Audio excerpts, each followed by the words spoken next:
La lluvia caía con fuerza sobre el cementerio de la Almudena en Madrid. Como si el cielo mismo llorara la pérdida de Miguel. Javier. Con el traje negro empapado y el rostro pálido. Se mantenía de pie junto al ataúd, ignorando las miradas acusadoras de la familia. De repente, una voz sarcástica rompió el silencio: «Mira al Boitoy». Fingiendo dolor por el dinero, murmuró el hermano de Miguel. Alto y suficiente para que todos oyeran. Javier sintió un nudo en la garganta. Pero no respondió. Había esperado hostilidad. Pero no esta crudeza en un momento tan sagrado. El niño de 8 años, hijo de Miguel de un matrimonio anterior, se acercó tambaleando, con los ojos hinchados por el llanto, y se aferró a la pierna de Javier, susurrando: «Papá, no me dejes». El cementerio se quedó en silencio absoluto. Las burlas se congelaron en los labios de los presentes. Y Javier, por primera vez, sintió que el mundo se inclinaba a su favor. Aunque solo fuera por un instante. Aquella escena no era el final, sino el comienzo de una tormenta que Javier había vivido en carne propia durante años. Todo empezó 4 años atrás, en una cafetería del centro de Madrid, donde Javier trabajaba como barista mientras estudiaba psicología en la universidad. Miguel entró un día de otoño, con su traje impecable de abogado, pidiendo un café solo y fuerte. Sus ojos se cruzaron. Y algo en la mirada de Miguel, cansada pero profunda, atrapó a Javier. No era solo atracción, era una conexión que ninguno esperaba. Miguel tenía 41 años entonces, divorciado y con un hijo pequeño, Pablo, que vivía con su madre la mayor parte del tiempo. Javier, a sus 24, venía de una familia conservadora de Andalucía, donde ser gay era un secreto que se guardaba bajo llave. La primera conversación fue banal: el clima, el tráfico madrileño. Pero pronto se convirtió en algo más. Miguel hablaba de sus casos legales, de la lucha por la custodia de Pablo. Y Javier compartía sus sueños de ayudar a personas con traumas emocionales. Una semana después, Miguel volvió. Y esta vez invitó a Javier a cenar. «No soy de rodeos», dijo Miguel. «Me atraes. Pero tengo responsabilidades. Si esto va a ser algo, debe ser real». Javier dudó, sabía los riesgos. Su familia lo desheredaría si supieran. Y la sociedad española, aunque progresista en leyes, aún albergaba prejuicios en los rincones más tradicionales. Pero aceptó, atraído por la honestidad de Miguel. Sus primeras citas fueron discretas: paseos por el Retiro, cenas en apartamentos privados. Javier se enamoró de la forma en que Miguel equilibraba su vida: un padre dedicado que luchaba por ver a Pablo cada fin de semana, un profesional exitoso que defendía derechos LGTB en los tribunales. Pero pronto surgieron las grietas. La exesposa de Miguel, Ana, sospechaba algo cuando vio a Javier en una foto familiar accidental. «¿Quién es ese chico joven?», preguntó con veneno. Miguel lo negó al principio. Pero Javier insistió: «Si me quieres, asúmelo». La decisión de Miguel de salir del armario con su familia fue un terremoto. Su hermano mayor, Carlos, un empresario católico devoto, lo confrontó en una cena familiar en su casa de las afueras de Madrid. «¿Estás loco, con un crío de 20 y tantos? La gente dirá que lo compraste con tu dinero». Miguel defendió su amor. Pero Carlos no cedió, piensa en Pablo. ¿Quieres que crezca con eso? Javier. Oculto en la sombra de esa conversación. Sintió el peso de ser visto como un capricho. No como un igual. Aquella noche, Javier y Miguel discutieron por primera vez.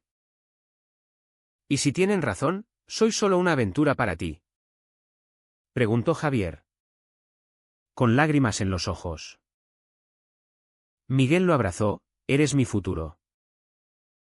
Pero esto duele. Y tendremos que pelear. Javier eligió quedarse.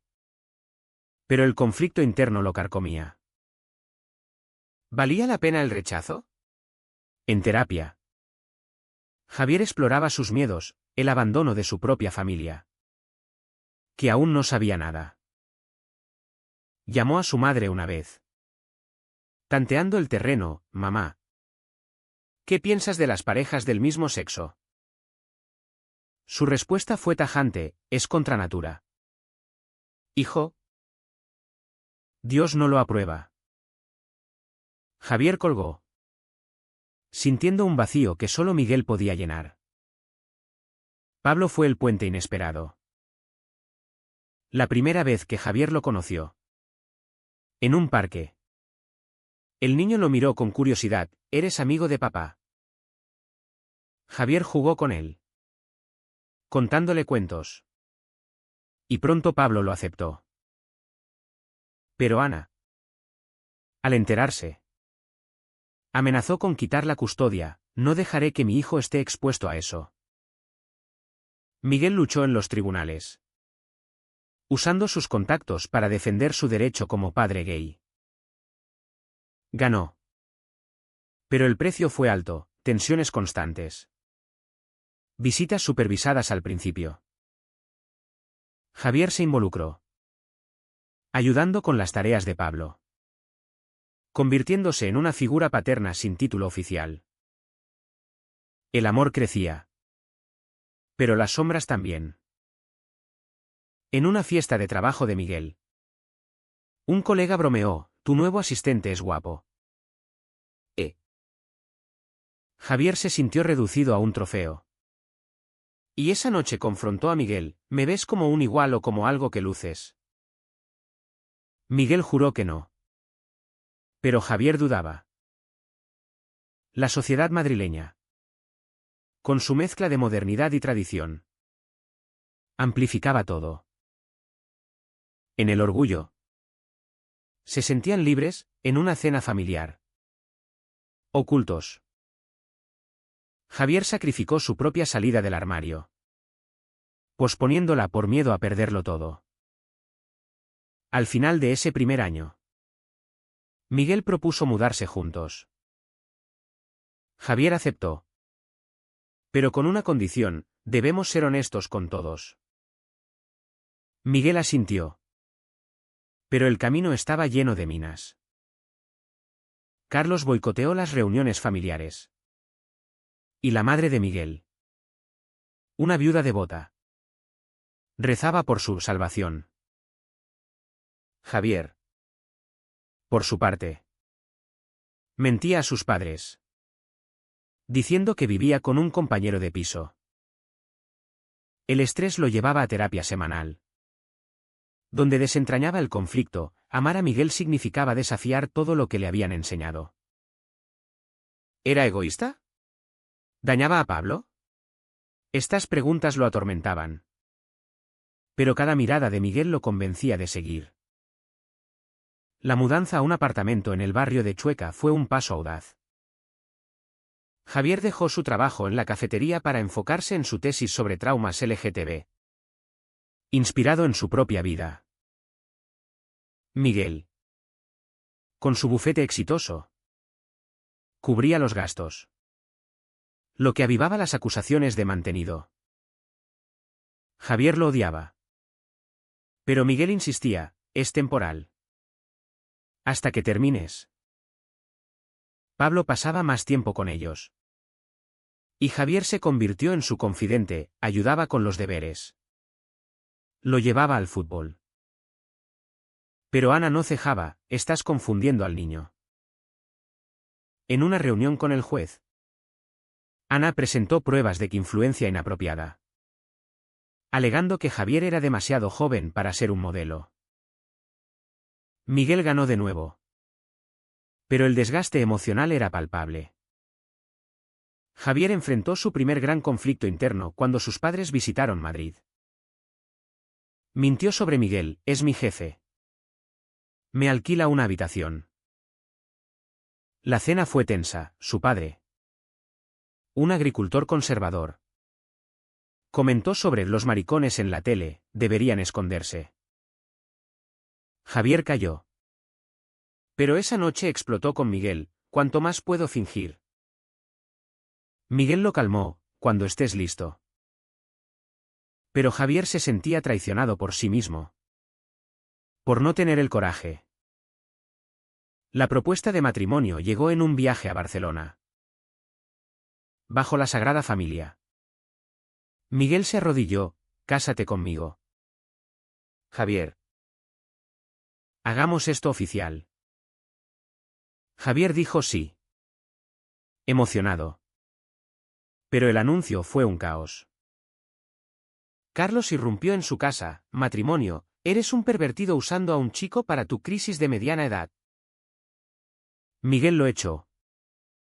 Pero las palabras calaron en Javier, era verdad. En terapia. Exploró su edad, soy adulto. Pero me tratan como un niño. Decidió confrontar a su familia. Llamó a sus padres. Revelando todo, estoy enamorado de un hombre. Y nos casamos. Su madre lloró, ¿qué hicimos mal? Su padre colgó. Javier se derrumbó. Pero Miguel lo sostuvo, ahora somos nosotros contra el mundo. La boda fue íntima. En un registro civil de Madrid.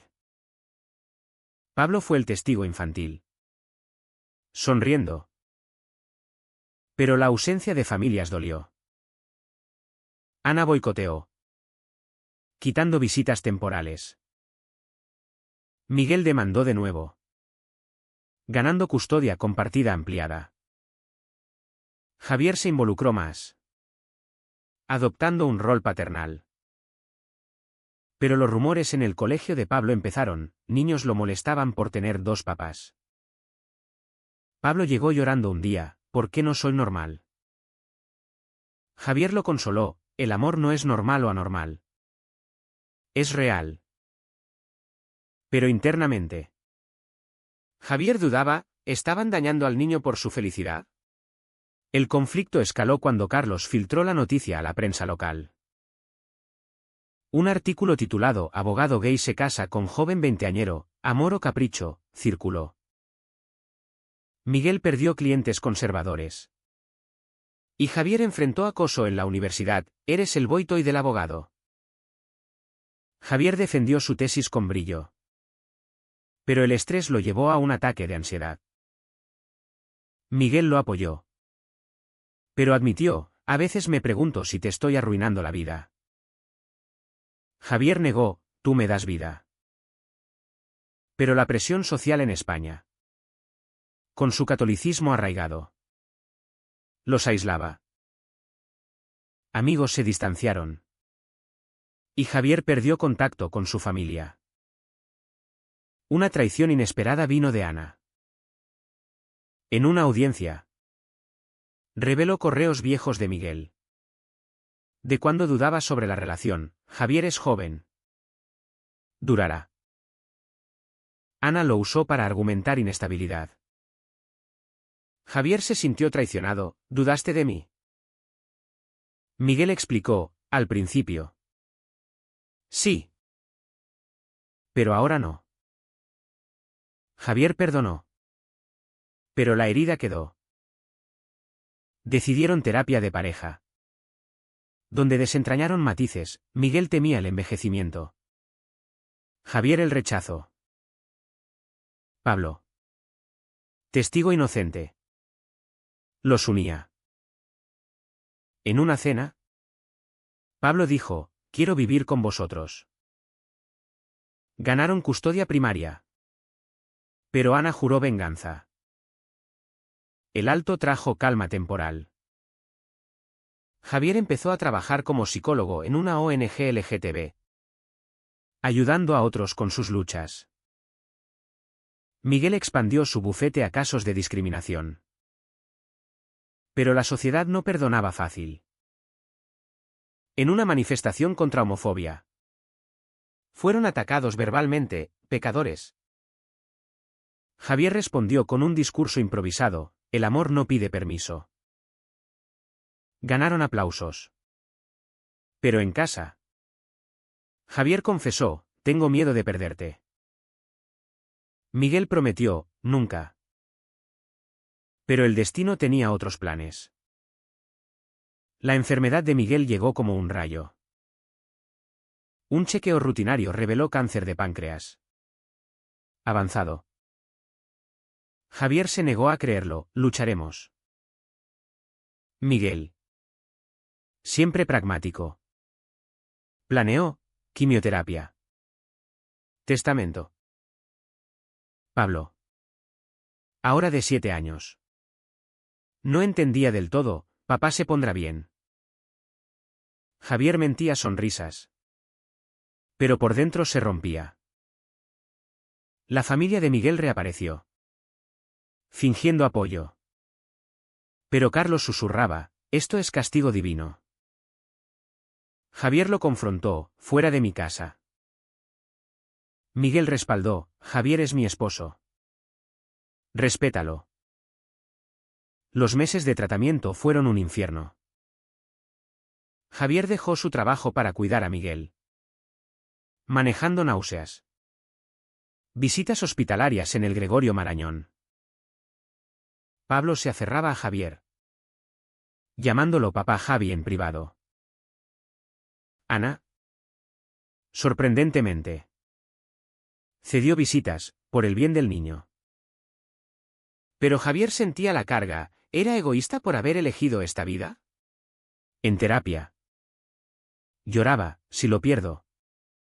¿Qué soy? El terapeuta respondía, eres fuerte.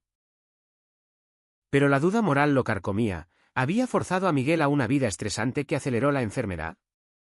Miguel empeoraba. Pero en momentos lúcidos. Planeaban el futuro, adopta a Pablo si muero.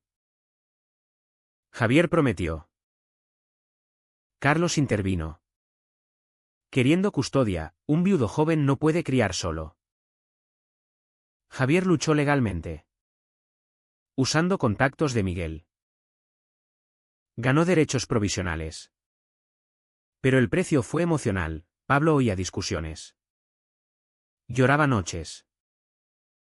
Javier lo consolaba, somos familia. Pero internamente, Javier batallaba con la culpa, su juventud atraía miradas. Y algunos decían, busca otro pronto. Una noche, Miguel confesó, fui egoísta al casarme contigo. Mereces a alguien de tu edad. Javier negó, eres mi elección. Pero las palabras dolieron, avivando inseguridades. La sociedad amplificaba, en grupos de apoyo. Oía historias de viudos gay rechazados. Javier preparaba el peor escenario, actualizando papeles. Pablo. En una drawing. Los pintó a los 3, mi familia. Eso dio fuerza a Javier. El final llegó rápido. Miguel falleció en casa, rodeado de Javier y Pablo. Te amo. Fueron sus últimas palabras. Javier se quebró. Pero por Pablo. Se mantuvo firme. El funeral planeado fue simple. Pero la familia lo invadió. Carlos organizó. Marginando a Javier, no eres de la sangre. Javier cedió por paz. Pero en el cementerio explotó la tensión. De vuelta al presente. Con Pablo aferrado. Javier enfrentó a Carlos, Miguel me eligió. Respétalo. Carlos retrocedió. Pero el daño estaba hecho. Tras el entierro, Javier llevó a Pablo a casa, donde el vacío era asfixiante. Ana llamó, quiero al niño.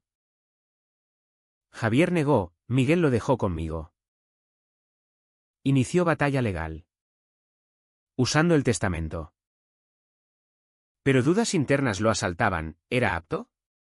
Su familia. Al enterarse de la muerte. No llamó. Solo una prima, lo siento. Javier se sentía solo en Madrid. Con un niño que lo veía como padre. En las semanas siguientes, Javier navegó el duelo, terapia. Rutinas con Pablo. El niño preguntaba por Miguel. Y Javier contaba historias, tu papá era valiente. Pero conflictos surgieron, en el colegio. Padres murmuraban sobre el viudo gay joven. Pablo defendía, es mi papá. Javier ganó custodia definitiva. Pero Ana traicionó revelando detalles privados a la prensa, viudo hereda fortuna. ¿Motivo oculto? Javier enfrentó escrutinio. Perdiendo amigos. El punto de quiebre fue una confrontación con Carlos en tribunales. Admítelo. ¿Lo usaste? Acusó. Javier respondió, lo amé. ¿Tú puedes decir lo mismo? Carlos cayó. Javier ganó. Pero el costo fue su salud, ansiedad crónica. En terapia. Desentrañó, amar a Miguel valió todo. Pese al dolor. Pablo lo salvó. Llamándolo papá públicamente. Javier empezó a reconstruir, volvió al trabajo. Abogando por familias LGTB. La vida post-Miguel fue una reconstrucción lenta. Javier. Ahora de 28. Equilibraba paternidad y carrera. Pablo florecía. Pero ecos del pasado persistían. En una reunión escolar, una madre comentó, qué joven para ser viudo. ¿Planeas recasarte? Javier sonrió forzado, mi enfoque es Pablo. Pero internamente. El comentario revivía inseguridades, ¿era visto solo por su edad? Carlos reapareció. Pidiendo perdón en una carta, Miguel te amaba. Fui ciego. Javier dudó. Pero por Pablo. Aceptó una cena. Carlos admitió, el prejuicio me cegó. La sociedad nos presiona. Javier respondió, sí. Y duele.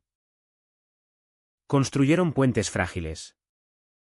Con Pablo como centro. Ana. Derrotada. Visitaba ocasionalmente. Reconociendo el rol de Javier. Javier exploró su identidad, asistió a grupos LGTB. Compartiendo su historia. Inspiró a otros, el amor cuesta. Pero libera. Pero matices éticos lo perseguían, había sido justo con Miguel.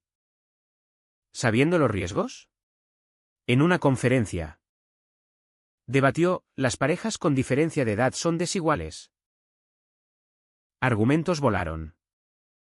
Pero Javier defendió, el amor trasciende números. Pablo.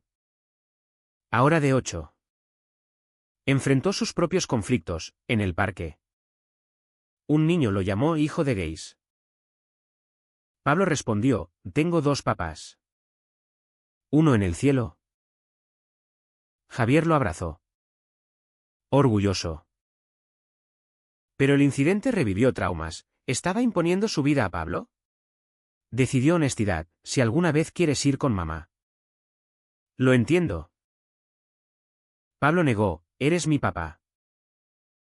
Un año después, Javier conoció a alguien en la ONG, un hombre de su edad. Simpático. Sintió atracción. Pero culpa lo detuvo, traicionó a Miguel. En terapia. Exploró, mover adelante no era traición. Pero no avanzó. Priorizando Pablo. La sociedad evolucionaba, leyes en España protegían más. Pero prejuicios quedaban. Javier abogó en marchas. Contando su historia. El clímax emocional llegó en el aniversario de la muerte. Javier visitó la tumba con Pablo. Papá Miguel. Cuida de nosotros. Dijo Pablo. Javier lloró. Liberando dolor acumulado. De vuelta. Decidió escribir un libro, Amor contracorriente. Detallando luchas. Publicarlo fue catártico. Generando debates, ¿valen las relaciones controvertidas el dolor? Javier reflexionó sobre elecciones, casarse con Miguel fue correcto. Pese a pérdidas. Ganó una familia. Perdió inocencia. Pablo lo llamaba papá con naturalidad. Silenciando dudas. Pero la sociedad juzgaba aún. En una entrevista, Javier dijo, el amor no es perfecto. Pero es nuestro. Al final. Javier miró al futuro, Pablo creciendo. Quizás su propia familia expandida. Pero la pregunta persistía en su mente. Y en la de muchos, ¿es moralmente justo perseguir un amor que causa tanto daño colateral a los involucrados y a la sociedad?